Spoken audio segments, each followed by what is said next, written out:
और इसी बीच अगली बड़ी खबर में आपको बता दूं, यूजीसी के नए नियमों पर सुप्रीम कोर्ट की रोक। यूजीसी रेगुलेशन 2026 को रोका जाए।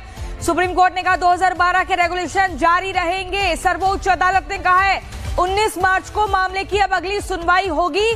तो ये एक बड़ा कदम सर्वोच्च अदालत की तरफ से, जहां पर कहा गया है कि यूजीसी 2026 के जो नए नियम है उसको रोका जाए। यूजीसी रेगुलेशन 2026 पर अभी तुरंत रोक लगे और अगली सुनवाई की तारीख भी तय हो चुकी है। क्योंकि आपको बता दूं, अगड़ी जाति के जो लोग हैं वो सड़क पर आ गए थे।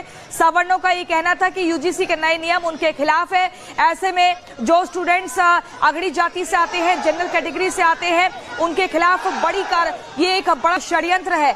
इससे नाराज हो गए थे, सड़क पर आ गए थे, नारेबाजी कर रहे थे, देश बचाओ की बात कहने लगे थे और बार बार ये कह रहे थे कि अगड़ी जाति को सिर्फ वोट के लिए, वोट बैंक बनाकर इस्तेमाल किया जाता है। लेकिन जब नियमों की बात होती है तो फिर यहां पर एससी, एसटी और ओबीसी के हित में बना दिया और जनरल कैटेगरी को एक तरीके से फांसी का फंदा लगा दिया। इसी को लेकर नाराज थे, सड़क पर आ गए थे और वहीं सर्वोच्च अदालत की तरफ से बड़ा फैसला आया है। क्योंकि याचिका दायर की गई थी कोर्ट में और ये कहा गया था कि इसमें भेदभाव है, ये भेदभाव वाला नियम है, भेदभाव वाला कानून है। क्योंकि जो भी शैक्षणिक संस्थान में जाएंगे, यूनिवर्सिटी में जाएंगे, कॉलेज में जाएंगे, स्टूडेंट्स जो जनरल कैटेगरी से आते हैं, जो सामान्य वर्ग के हैं, जो अगड़ी जाति के हैं, अगर उनके खिलाफ कोई भी बैकवर्ड क्लास का व्यक्ति यानी कि एससी, एसटी और ओबीसी का स्टूडेंट अगर जाति सूचक शब्दों का इस्तेमाल करेगा तो ऐसे में बड़ी कार्रवाई हो जाएगी।